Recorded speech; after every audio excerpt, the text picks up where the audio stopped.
3.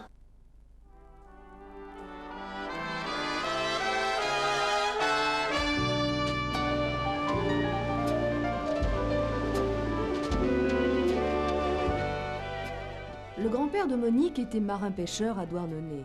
Son père, lui, instituteur, ici, au Tréboul, un petit village mitoyen. Est-ce à cause de lui que Monique enseigne aujourd'hui? Peut-être. En revanche, son amour pour l'océan est bel et bien un héritage. Pour moi, la mer, c'est quelque chose de très intime parce que c'est lié au souvenir de ma toute petite enfance. Je crois que c'est lié au souvenir de ma mère, surtout.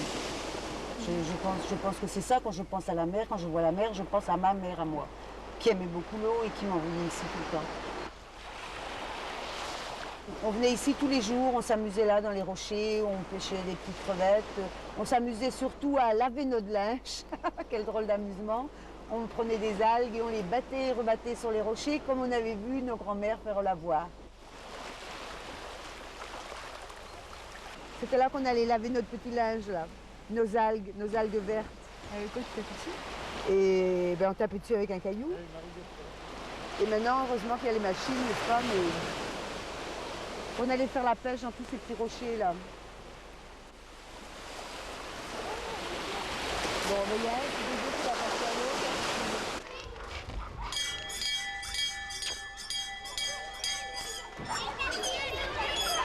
Là, il va arriver à 46. Il va faire.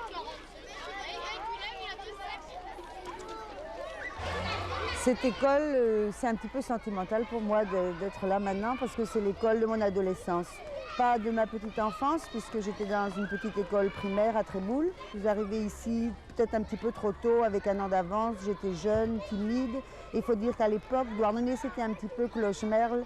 Et les douarnenistes étaient un petit peu méprisantes envers les filles de Tréboul. Et ça ne se passait pas toujours très bien. Bon, j'ai quand même gardé de très beaux souvenirs. La preuve, c'est que j'y suis depuis 70.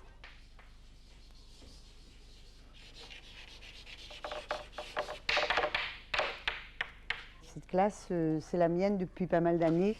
C'est pas la plus belle de l'école, mais c'est la plus grande d'abord, c'est un avantage. C'est la plus aérée, il y a des vitres partout et surtout on voit la mer. Bien sûr, c'est un petit peu humide. Ce que je fais chaque matin quand je rentre, c'est de commencer par scotcher tout ce qui s'est cassé la figure tout du long des murs, tous les dessins qui sont tombés. Mais c'est un petit inconvénient, c'est l'air marin, c'est l'humidité, c'est la Bretagne. Mais à côté de ça, dès que je vais à la fenêtre, que j'ai un petit coup de cafard ou que les élèves m'ont un peu stressé, je regarde la mer et puis je respire. Nous allons faire la visite du port. Vous allez bien regarder tout ce qui se passe autour de vous parce que lorsque vous reviendrez ici, il va falloir nous raconter tout ce que vous avez vu, ce que vous avez reconnu, ce qu'on avait déjà dit en classe de mer pour voir si vous n'avez pas tout oublié. D'accord ?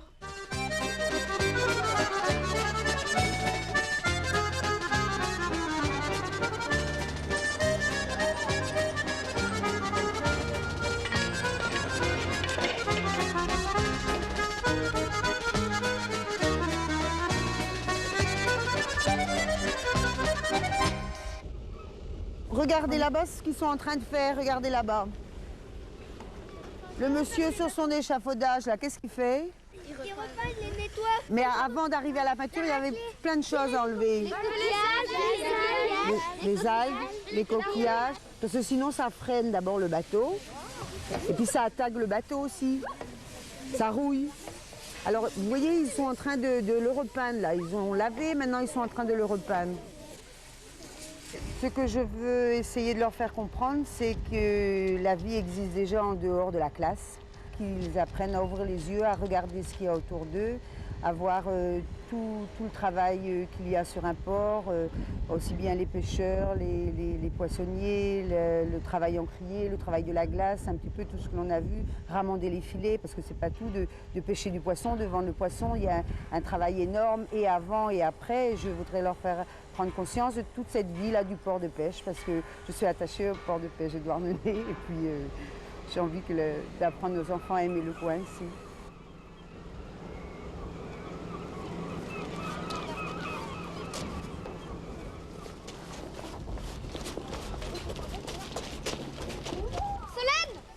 Une fois par semaine, au lieu d'aller courir ou de grimper à la corde dans un gymnase, les élèves de Monique vont sur l'eau, comme les petits bateaux de la chanson. Cela fait maintenant 18 ans que l'activité voile est inscrite sur la page emploi du temps de leur cahier de texte. En fait, c'est un apprentissage de la voile, mais en aucun cas, on vise à faire des champions, surtout, sûrement pas. C'est pas du tout le but du jeu, ni le but de la voile scolaire.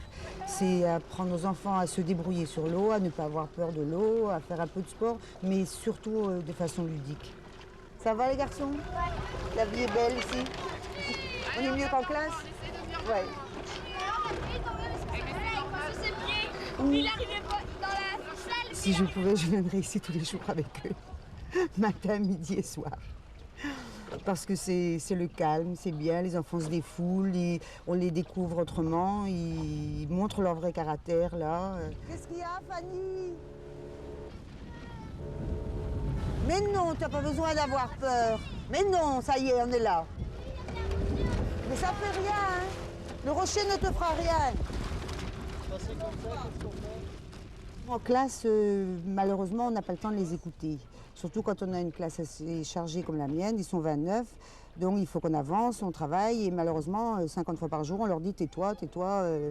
Donc on ne prend pas la peine de les écouter. Tandis ici, on a le temps.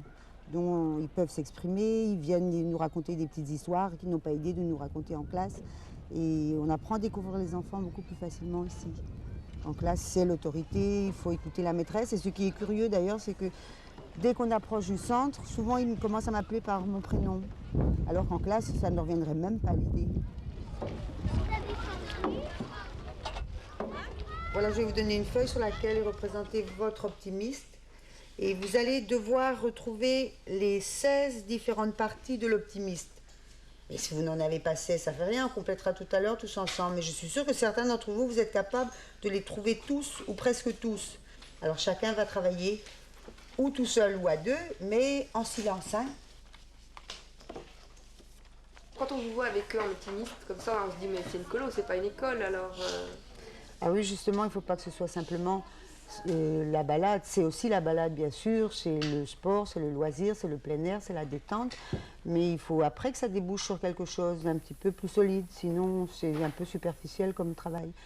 Alors on fait des exercices de ce type-ci où chaque enfant retrouve son optimiste dessiné avec ses différentes parties. En même temps, ça fait un petit peu d'orthographe puisqu'on apprend à écrire le mot correctement. Et c'est un bon exercice de mémoire également. Peux-tu me dire comment tu écris le mot poulie? P-O-U-L-I-E. C'est bien.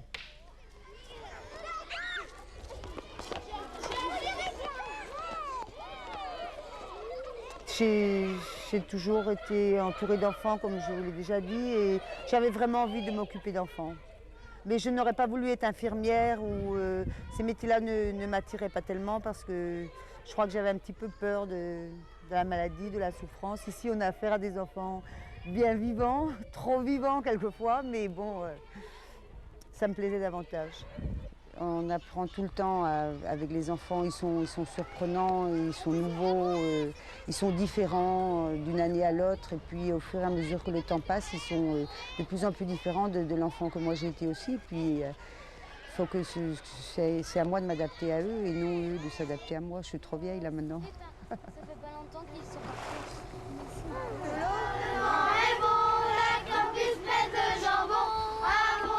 Si longtemps, avec de toi dans le gros temps.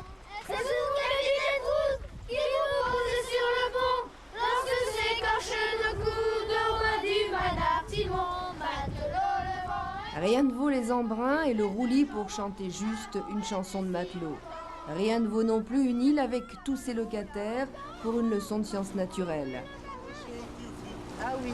Enfin, je te la plan des filles. Encore un là. Regarde, là, il y a Non, plus. La plupart des oiseaux qui sont là-dessus, c'est quoi? des goélands argentés. Des goélands, oui.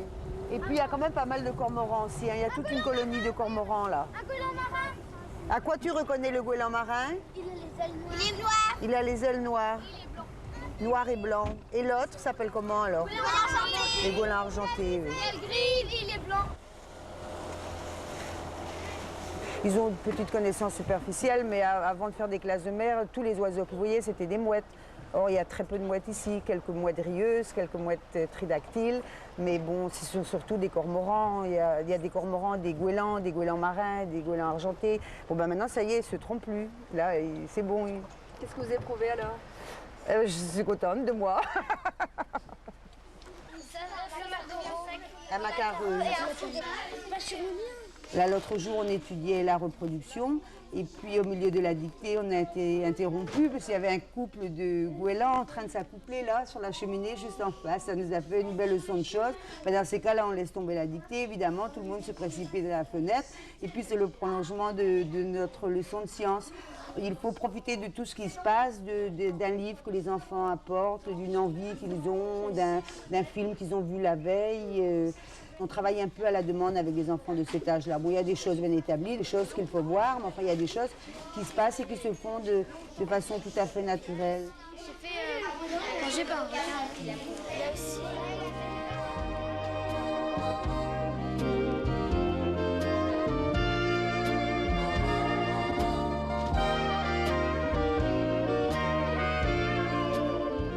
Et voici le port rue de Douarnenez, ce qui signifie le port rouge en breton. Port musée, où sommeillent, à l'abri de la baie, mais pas trop loin quand même de la magie des vagues, les héros d'autrefois, chalutiers ou tonniers. Quand je viens ici, j'ai envie que les élèves se rendent compte que Douarnenez, c'est pas simplement le centre-ville avec les magasins, c'est qu'il y a eu toute une vie autrefois. Je veux leur faire comprendre d'où ils viennent, qu'est-ce qu'ils sont, leur faire connaître un petit peu leurs racines. Mais je ne veux pas qu'ils restent pleurer sur ce que Douarnenez a été. De toute façon, Douarnenez ne sera plus jamais un grand port de pêche comme ça a été, mais il y a moyen de faire autre chose, justement. On n'oublie pas, on regarde, on est riche de tout ce passé, et puis avec ça, on peut construire peut-être beaucoup de choses.